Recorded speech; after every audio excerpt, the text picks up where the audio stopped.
The thoroughbred racehorse has been desired for centuries by virtually everyone who dreams of winning a race. Known as the sport of kings, flat horse racing is a glamorous sport packed full of drama, skill and high-octane competition. I'm going on a journey of discovery inside the world of flat racing to get some tips from racing's elite, to find out if anyone can own a racehorse, or indeed a Derby winner.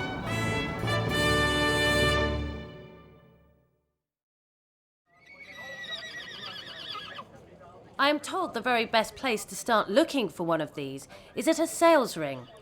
There are hundreds of thoroughbred sales all over the world, but one of the very best is Tattersalls, the largest in Europe, which is held here in Newmarket, England.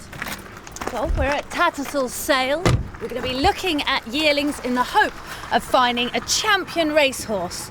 Looks like I'm going to need my hat today.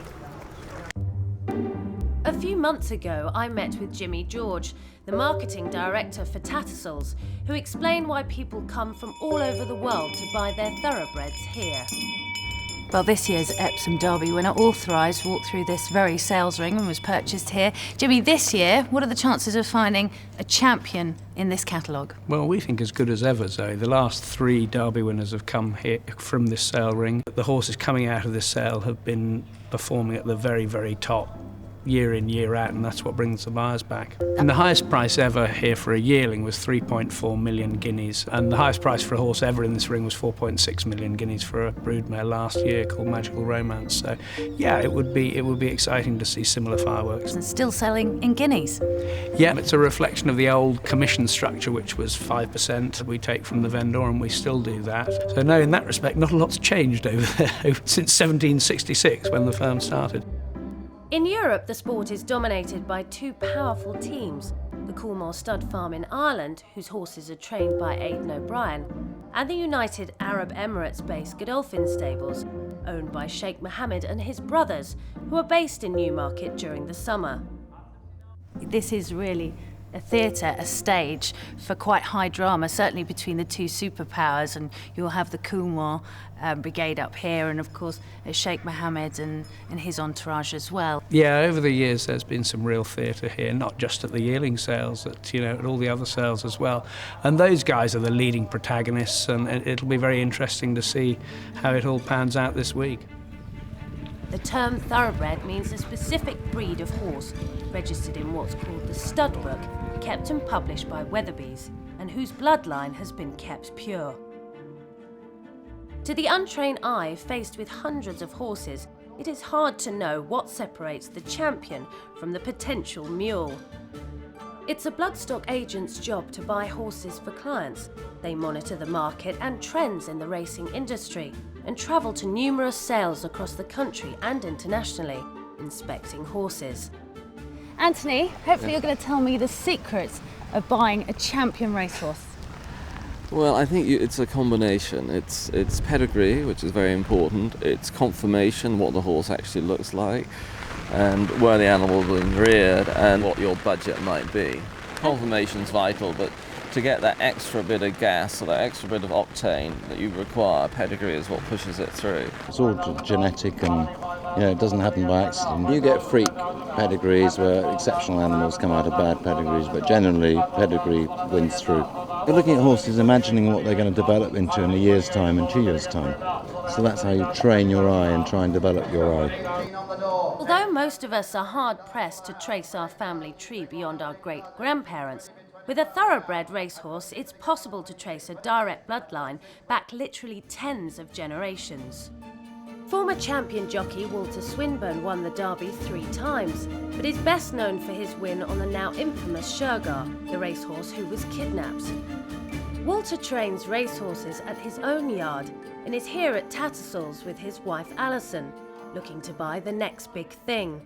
It all starts from doing the bloodlines, and you're sending a mare to a stallion, and everyone is trying to breed that classic horse. And for me, when I was growing up, it was the Derby horse.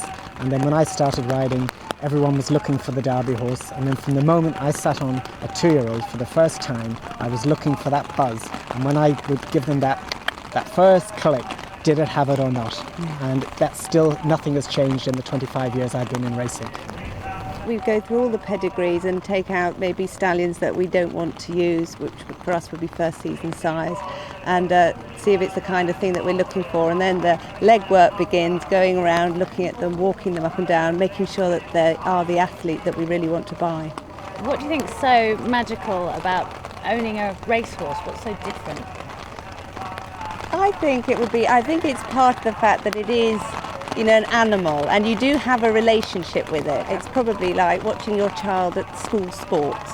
It's very personal, rather than it just being an object. It is a living, breathing creature and you watch it develop. I don't think there's any feeling in the world like watching the horse you've chosen. You've picked its colours, you've watched it grow up, watching it go first past the post. There is just no feeling like it. I have seen grown men weep with just the thrill of it. It is so exciting. A few years ago, racehorse trainer Marcus Tregonning bought a yearling horse for only £16,000 from Tattersalls sales ring. It went on to win the Derby. Well, trainer Marcus Tregonning, I know you're probably the best person to speak to because you know how dreams can be conjured up from this very sale. You yourself purchased a Derby winner from here, Sir Percy.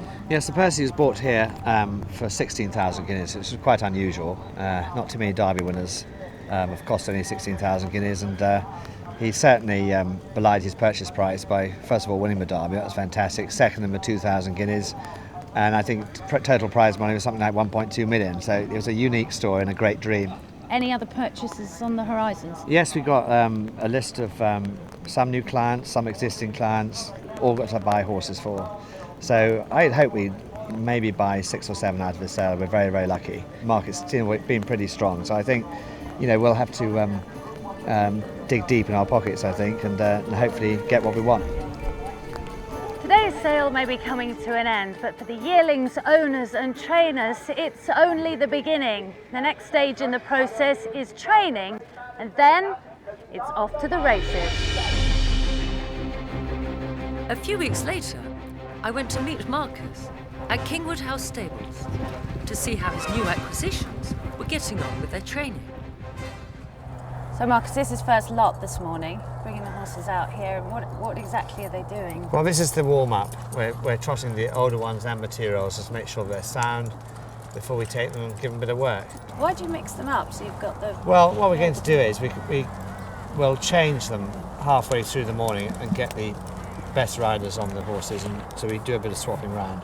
But you actually have the older horses here with the babies. I do, as yes. well. I always do that. I don't worry about mixing them up. Plus the fact the older ones hopefully going to teach them something. Flat races in Great Britain are run over a variety of distances, from 5 furlongs to over 2 miles. They are designed to test the speed and stamina of the horse, as well as the skill of the jockey. They're just going to come on a bit faster now, because we've got to get these horses fit. They set off an Indian file, and gradually, once they get over the undulations of the gap, which happened in the first furlong and a half or so, then they'll start to move up size. They're learning to bounce off each other. Horses are a herd animal, and they naturally like galloping like that. It will bring them on tremendously. Coming up here this morning, this is a beautiful grass gallop. I'm very lucky to train here. I mean, there's 230 acres here, and they very rarely go on the same bit of grass twice. Obviously, we analyse what's happened this morning, the work that's gone on this morning. We look at that, and then we see if we think they're fit enough and really what they should be going for. Do the expensive ones then necessarily always win the best races? It's not straightforward, not really, but I mean the filly that showed the most speed there, Dream City, she cost 11,000 guineas. So she may well have been a real bargain. Okay, so at this stage could I buy that one? Because I could maybe just about phoned a few friends, scraped that one. Now Richard, you own Diamond Heist as part of a syndicate. Well, there's a group of you all together. Well, that's right. In order to encourage new people to come into racing or friends, set up a new syndicate. So Marcus bought 3 horses at yearling sales last year, of which he was one of them, for 11,000. Hopefully, looking at this morning's evidence, he looks like he goes okay. And what would be the incentive, I suppose, for owning a horse as part of a syndicate? It must make it a little bit more affordable for a start. Well, it does, exactly, and it gives people a chance to have, say, a share in 3 horses as opposed to only one on their own. So they're spreading the risk, and hopefully having a lot of fun along the way. So you mentioned friends, that's a big part of it too. Well, exactly, and friends are friends. And trying, it's all about encouraging new people into the sport. We had a filly last year, but she won 4 races in a row, so you can't really quantify the excitement of winning a race, let alone 4 races. So if he does half as well, we'll be delighted.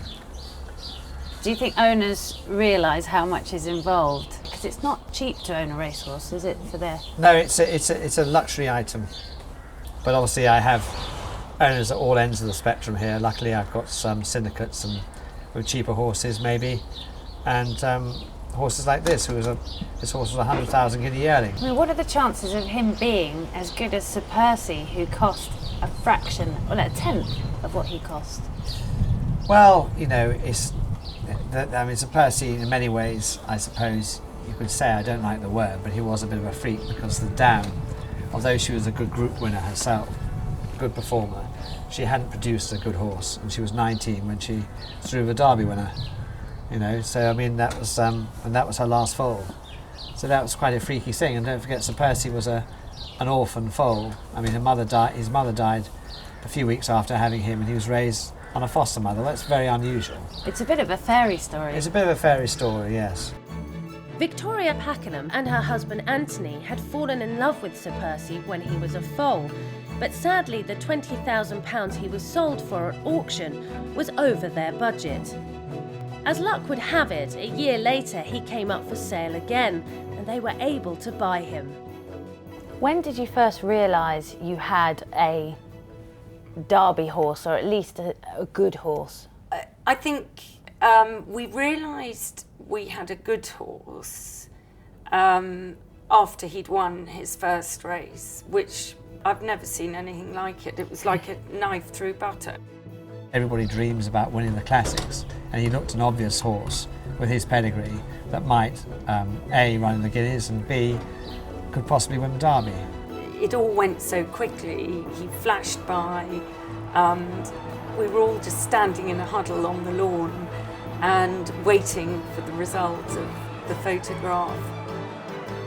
And that absolute unbelievable joy when they announced Percy as the winner. I mean, it was just, you couldn't write something like that. It was just totally unbelievable. And they say that one horse can change a person's life. No doubt, absolutely no doubt.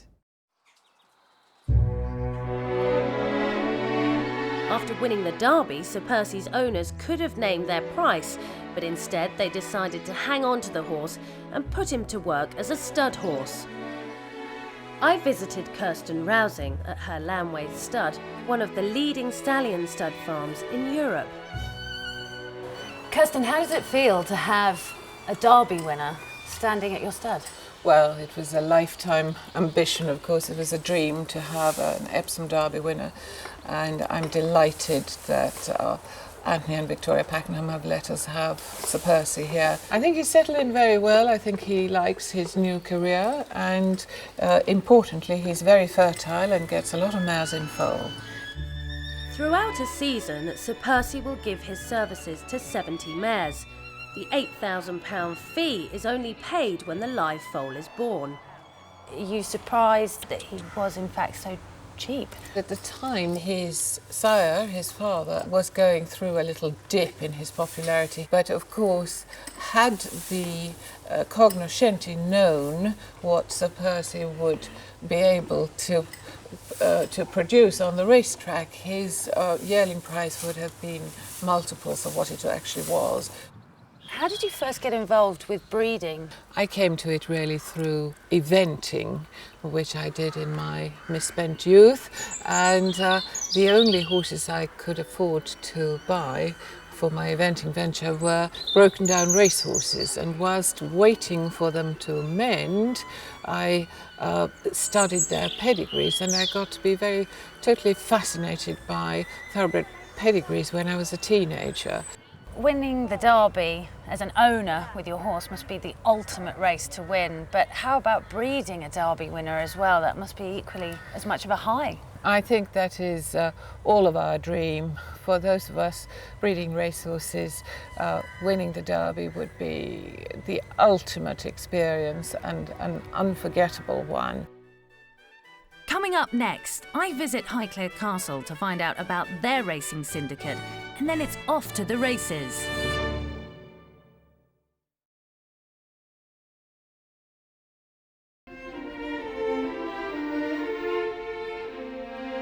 So far, I've seen where you can buy a potential Derby winner and how to go about getting it trained. But what's it like if you want to share the cost of owning your own racehorse? Highclere Racing was started by Harry Herbert and is currently one of the most successful multiple racehorse ownership schemes. The idea is that people can buy a share for much less than you would expect to pay for a quality racehorse, typically around the £10,000 mark. Highclere Thoroughbred Racing specialises in putting together small groups of individuals to share in a number of top quality racehorses. Highclere started in 1992. When I came back from America, I knew that there was this, I thought anyway, a huge opportunity to make horse racing more cost effective. It's very expensive doing it on your own. Which trainer, which bloodstock agent, how do I know what my horse is worth? Am I paying the right bills or have I been overcharged? Come into a Highclere syndicate, you know exactly how much you're in for, how long you're going to be in for. Highclere offers a very good handheld method of coming in and seeing what the whole thing is all about. When did you first decide to buy a racehorse and why? I first decided to buy a racehorse at least 20 years ago, and because I loved going racing as a race goer and I wanted to become more involved and feel like an owner.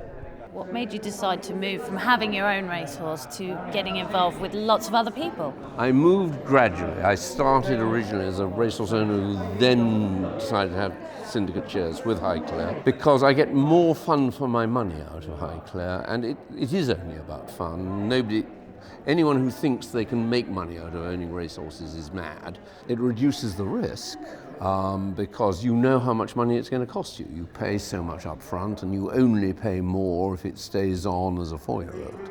So you can know that you're prepared to commit that amount of money, and if you get something back, that's nice.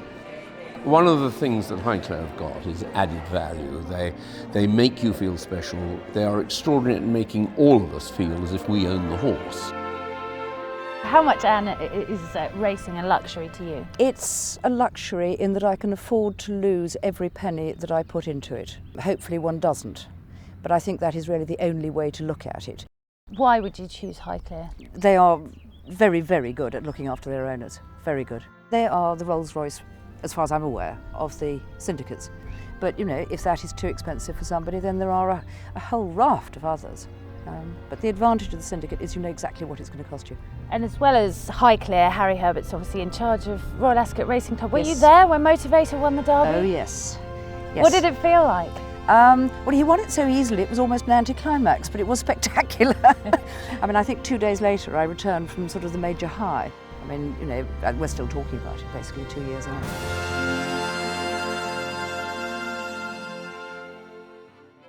For syndicate owners, it seems it's all about the fun, and for me, there is no better way to spend a day than at the races.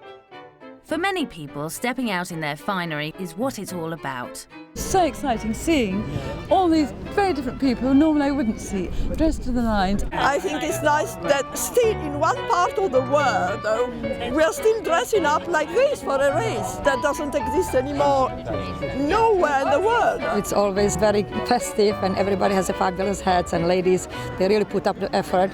Gentlemen, they look like penguins, they look gorgeous, and it's a lot of fun because it's getting together the friends. And now we're going to go, we will do some betting. For others, owning a racehorse and having it run in a prestigious race is their main goal. It goes beyond owning a creature. It's actually almost like loving a sister, really. You know, without sounding corny. For me, it's about being very English. I think it represents the very best of what England has. Everything about it But it's not just about horse racing.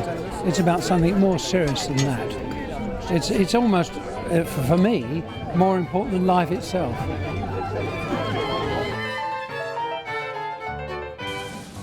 Today we're in Epsom, England, home to one of the world's most coveted flat races, the Derby. One of 5 prestigious classic races held during the summer months, the Derby is the highlight of the flat racing calendar. Winners of the race instantly become worth millions of pounds and are sought after by buyers from all over the world. The Derby, with the glamour, the excitement and the prestige, is the race every racehorse owner wants to win. The ultimate flat race where horses and riders are pushed to their limits.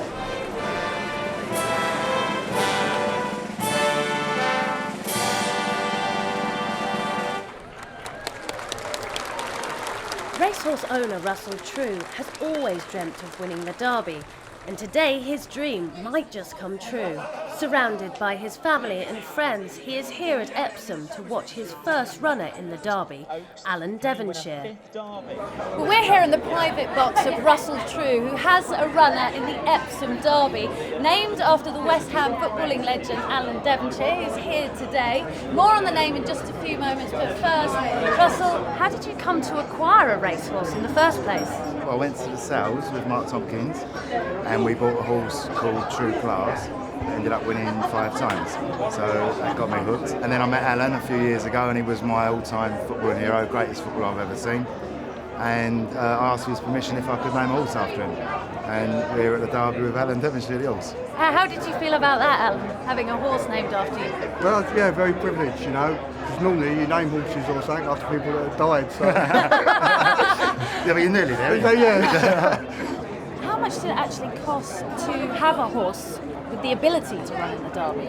Well, I mean, he cost 47,000 guineas, so I think that's probably relatively cheap for a Derby horse, so again, I've been quite lucky. Yeah, but you don't always have to spend millions. No, exactly, and I haven't got millions to spend, so I wouldn't. But I mean, I'm not that rich, so I'm an East End roofer. You know? Well, let's talk to a few of Russell's friends and family and find out what they think about him having a runner in the Derby. Recognise this man, first of all. Ray, let's come to you. Obviously a good friend of Russell's. Yeah. What do you think about him giving the Derby a go? I mean, to have a friend who's come from the East End and have a horse running, just running in the Derby, something to be very proud of. I mean, Are you I don't nervous? Yeah, I think I'm more nervous than him, really. You know, I think that's always the way when you got someone who's close to you, you think a lot of. You know, I think you worry about it for them. You know, but you never know.